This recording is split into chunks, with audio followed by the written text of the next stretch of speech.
Rafah telah hilang, bangunan telah runtuh. Ribuan korban dilaporkan tewas tertimbun di bawah puing-puing. Laporan dari UN-OCHA, Reuters, dan Associated Press mencatat bahwa banyak korban belum tentu dievakuasi karena intensitas serangan dan keterbatasan akses penyelamatan. Di tengah kehancuran itu, satu pertanyaan muncul, siapa sebenarnya yang mengontrol Rafah? Jadi gini, Rafah bukan satu gerbang tunggal. Rafah merupakan kompleks perbatasan dengan dua sisi. Sisi selatan berada di wilayah Mesir, sisi utara berbatasan dengan Gaza. Namun dalam praktiknya pengoperasian Rafah tidak sepenuhnya bebas. Sejak 2007 setelah Hamas mengambil alih Gaza, mekanisme perbatasan melibatkan koordinasi keamanan antara Mesir, otoritas Palestina, dan dalam banyak situasi persetujuan Israel untuk pergerakan tertentu, terutama barang. Inilah yang jarang dipahami. Mesir mengontrol pintu masuknya, namun arus barang dan pergerakan besar tetap dipengaruhi oleh dinamika keamanan regional. Menurut laporan BBC dan Al Jazeera, bantuan kemanusiaan yang masuk melalui Rafah harus melalui inspeksi keamanan. Seringkali truk bantuan tertahan berhari-hari. Artinya Rafah bukan hanya soal buka atau tutup. Rafah adalah simpul dari perjanjian keamanan, tekanan politik, dan koordinasi internasional. Jika ribuan orang tewas, jika keluarga kehilangan tempat tinggal, apakah perbatasan masih bisa dipandang sekadar garis politik?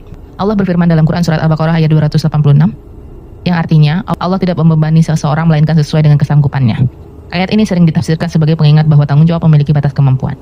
Namun di sisi lain, dalam Quran Surat An-Nisa ayat 75 yang artinya, dan mengapa kamu tidak berperang di jalan Allah dan membela orang-orang yang tertindas. Ayat ini menekankan pembelaan terhadap yang lemah. Disinilah ketegangan itu nyata antara kemampuan negara dan tuntutan moral umat. Apakah Mesir memiliki kendali penuh?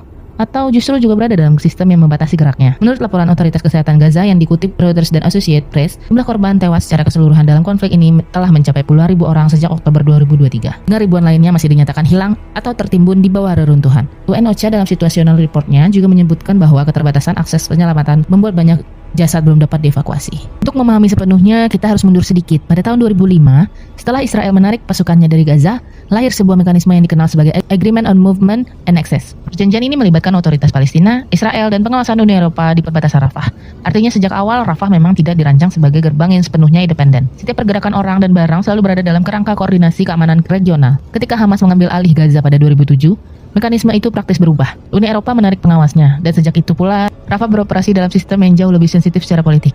Di sisi Mesir, Sinai bukan wilayah biasa. Wilayah ini pernah menghadapi insurgensi bersenjata selama bertahun-tahun. Menurut laporan International Crisis Group dan Reuters, stabilitas Sinai menjadi prioritas keamanan nasional Mesir. Karena itu, bagi Kairo, membuka perbatasan secara penuh bukan hanya keputusan kemanusiaan, tetapi juga keputusan keamanan domestik. Lalu ada aspek hukum internasional. Dalam hukum konflik bersenjata, negara berdaulat memiliki hak untuk mengontrol perbatasannya demi keamanan nasional. Namun pada saat yang sama, hukum humaniter internasional menekankan akses bantuan bagi warga sipil dalam kondisi darurat. Disinilah ketegangan itu semakin nyata. Mesir berada di antara dua kewajiban sebagai kedaulatan negara dan tekanan moral global. Seberapa jauh sebuah negara harus bertindak, seberapa besar risiko yang boleh diambil, dan di titik mana kehati-hatian berubah menjadi ketidakpedulian?